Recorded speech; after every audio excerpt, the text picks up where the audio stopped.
বলেন তাহলে দুনিয়ার মানুষের ভালোবাসা আছে কতক্ষণ? নিঃশ্বাস আছে, নিঃশ্বাস শেষ, মানে ব্যাকগুণে কর, নিঃশ্বাস শেষ, ভালোবাসাও। এটা হলো দুনিয়ার মানুষের ভালোবাসা। আর আল্লাহর ভালোবাসার কোনো সীমা আসেনি? কোন না সীমা আসেনি? না না। এ মুসলমান আমার বাবা, দুনিয়ার মানুষও আপনাকে ভালোবাসে, আল্লাহও আপনাকে ভালোবাসে। দুনিয়ার মানুষের ভালোবাসা আল্লাহর ভালোবাসার ভিতরে পার্থক্য হলো দুইটা। আপনাদের খেয়াল আছে নি বাবা? এক নাম্বার পার্থক্য, দুনিয়ার মানুষ মৃত্যুর মাধ্যমে মানুষ থেকে দূরে সরে যায়। আপনি যে রুমে মারা গেছেন, এই রুমে আপনার কলিজার টুকরা বিবি আগামীকালকে রাত্রে একা একা থাকতে পারবে না, ভয় পাবে। আপনি যে রুমে মারা গেছেন, এই রুমে আপনার ছেলে আগামীকালকে রাত্রে একা একা থাকবে না, ভয় পাবে।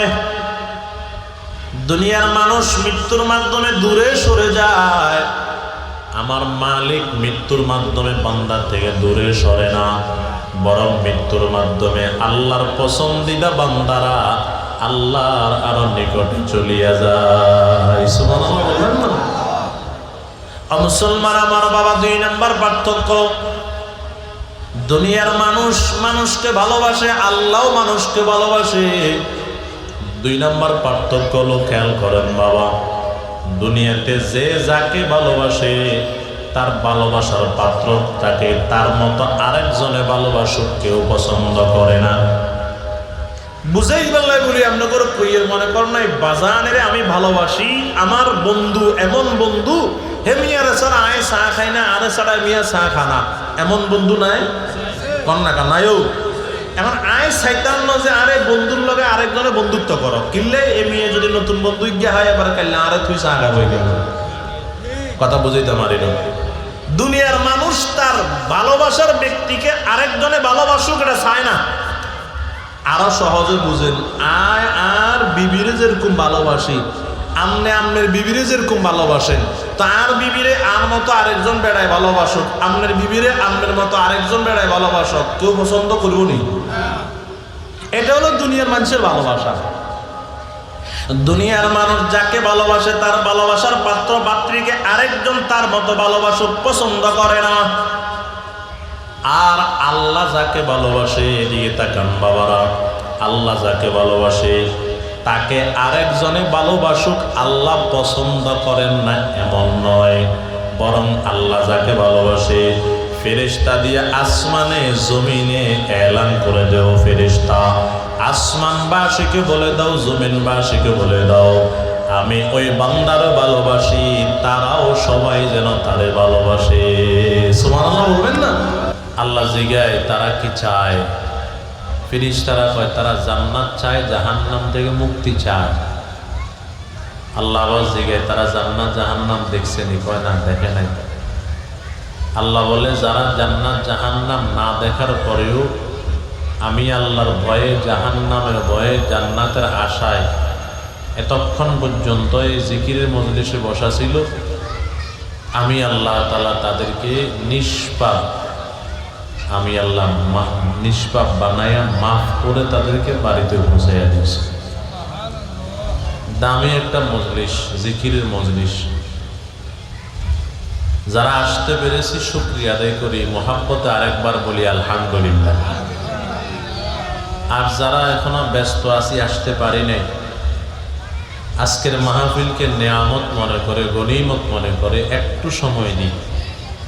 যারা কাজে ব্যস্ত আছেন, কাজ থেকে আস্তে আস্তে একটু ফারেগ হই, আজকের মাহফিলে ইনশাল্লাহ সময় দিব। আল্লাহ তাআলা এই এলাকার সকল মুমিন মুসলমান নরনারীকে কবুল করেন, বলেন আমিন।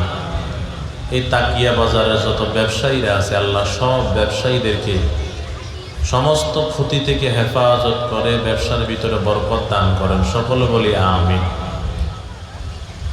সময় যেহেতু কম, আমি এই জন্য আমার আলোচনা যে আয়াত তেলাওয়াত করেছি আলোচনার জন্য, আলোচনার দিকে আমি ঢুকতেছি, একটু খেয়াল করেন বাবারা।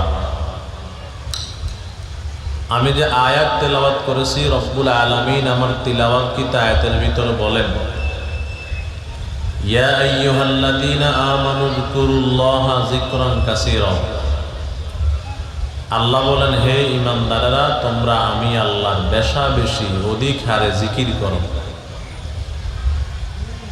আল্লাহ রাব্বুল আলামিন আমাদেরকে বেশি বেশি জিকির করার জন্য হুকুম করছেন। মুরব্বী বাজানারা একটু জবান খুলে বলেন তো, জিকির করব কার? বেগুনে কোন কার? আল্লাহর নাম নিতে অসুবিধা আছে না? একটু আওয়াজ দিয়ে বলবেন, জিকির করব কার? আল্লাহ। কি পরিমাণ? বেশি বেশি। আল্লাহ কয় বেশি বেশি, যিকরান কাসীরা, অধিক হারে জিকির করে। কত বেশি? সীমা নাই। রাসূল একটা সীমা বলেছেন, আকসিরু যিকরাল্লাহ, তোমরা আল্লাহর জিকির এই পরিমাণের করো, হাত্তা ইয়াকুলু মাজনুন, যাতে করে মানুষ তোমাদেরকে পাগল বলে।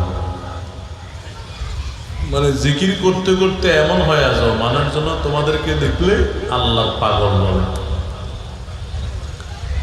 তাহলে বলেন বাজান, সকাল সন্ধ্যা যদি জিকির করা লাগে, জিকির করব কার? আল্লাহ। যারা বুঝদার আছেন, বুঝেন, জ্ঞানী যারা আছেন, তারা একটু জবাব দিবেন, আমরা যদি আল্লাহর জিকির না করি আল্লাহর কোনো ক্ষতি আছে নি? ব্যাগুনো কইতেছেন না, রাগ করছেন মনে হয় আপনারা। কোন আল্লাহর জিকির যদি আমরা করি আল্লাহর কোনো লাভ আছে নি? কোন না, আছে নাকি? নাই। আমরা সারা দিন যদি বসে বসে আল্লাহ জিকির করি আল্লাহর কোনো লাভও নাই। সারা দিন নাউজুবিল্লাহ যদি আল্লাহর নাফরমানি করি আল্লাহর কোনো ক্ষতিও নাই। কিন্তু আল্লাহ কি করছেন? হুকুম করছেন, উযকুরুল্লাহ, তোমরা আমি আল্লাহ জিকির করো। হুকুম করছেন, হুকুম। সাধারণভাবে না, আল্লাহ আদেশ দিয়েছেন। আল্লাহর আদেশ মানা ওয়াজিব, ফরজ। আল্লাহর আদেশ মানতে হয়। তা আল্লাহ আমাদেরকে কেন এই হুকুম দিছেন? জিকির করলে আমাদের লাভ, জিকির না করলে আমাদের এই ক্ষতি। আল্লাহ আদর যত্ন করে মায়া মহাব্বত করে বানাইছেন, বানাইয়া আদর করিয়া মহাব্বত করে বান্দাদেরকে জান্নাত দেওয়ার জন্য জান্নাতও বানাইছেন। আবার এই জান্নাত পাওয়ার জন্য আল্লাহ হুকুম দিয়েছে তোমরা জিকির করো। জিকির যদি কবুল করাইতে পারো তো আমি আল্লাহ জান্নাত দিয়ে দিব। সুবহানাল্লাহ।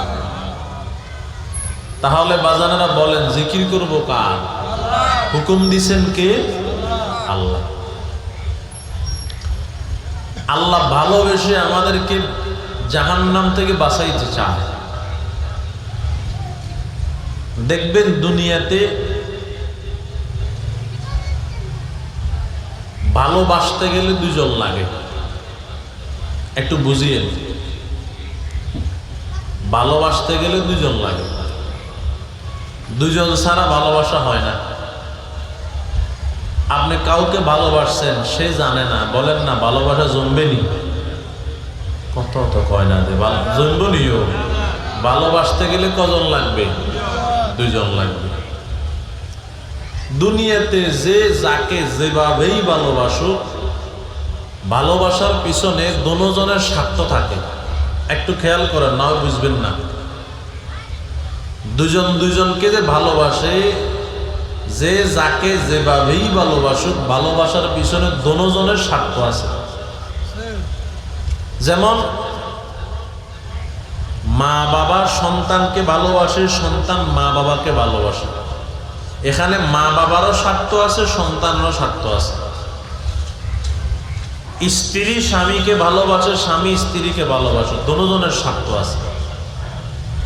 ওস্তাদ ছাত্রকে ভালোবাসে, ছাত্র ওস্তাদকে ভালোবাসে, দুজনের স্বার্থ আছে। ডাক্তার রোগীকে ভালোবাসে, রোগী ডাক্তারকে ভালোবাসে, দুজনের স্বার্থ আছে।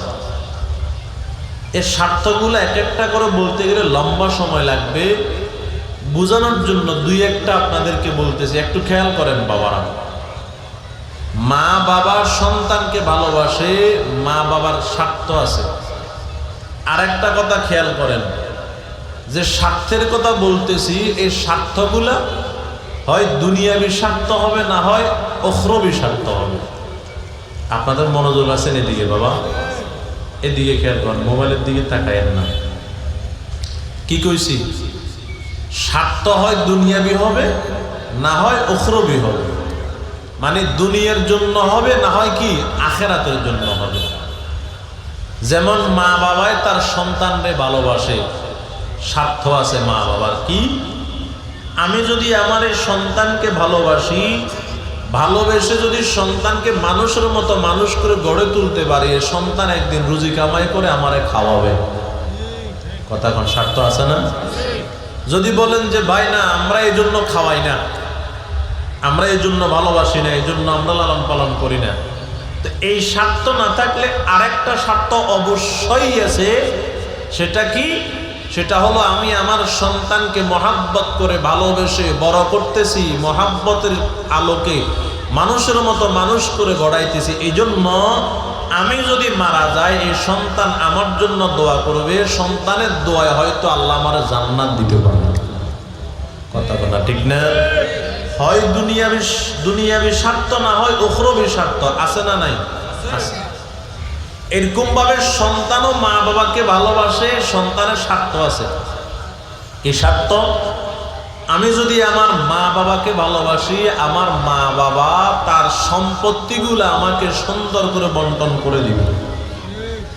যদি বলেন না, আমরা আমগো মা বাবার এই জন্য ভালোবাসি না, তাহলে আরেকটা স্বার্থ অবশ্যই আছে। আমি আমার আব্বা আম্মাকে যদি ভালোবাসতে পারি, খেদমত করতে পারি, দোয়া নিতে পারি, তা আব্বা আম্মা যদি আমার জন্য দোয়া করে যায়, আব্বা আম্মার দোয়ায় আমার জন্য জান্নাতের রাস্তা সহজ হয়ে যাবে। সুবহানাল্লাহ বলেন।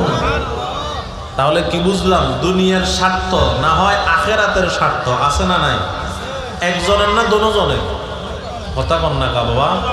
একজনের না দোনোজনের?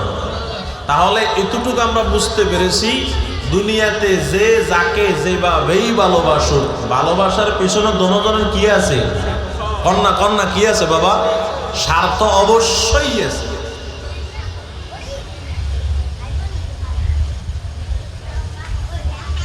এরকম ভাবে বলতে গেলে অনেক সময় লাগবে, আমি ছেড়ে দিলাম। শুধু দুইটা জাত এমন আছে যেগুলোর সাথে ভালোবাসা করলে স্বার্থ থাকে একদিকে, দুই দিকের নয়। আমরা আমার কথা কেন বুঝেননি? কোনো অবাব বুঝেননি কোথায়? কেন বুঝলে উত্তর দিয়ে। কি কইছি? এমন দুইটা জাত আছে যেগুলোর সাথে ভালোবাসা করলে স্বার্থ দুই দিকের নয়, শুধু একদিকের থাকে। এই দুইটা জাত ছাড়া বাকি যতজনের সাথে ভালোবাসা করবেন স্বার্থ দুই দিকের আছে। ওই দুইটা জাতকে, এক হলো আল্লাহ আর এক হলো রাসূল। যেরকম সুবহানাল্লাহ কন্যা এক নম্বর কি? ওরা আল্লাহর নামও কও না, কি এক নম্বর কেউ? দুই নম্বর কে? রাসূল।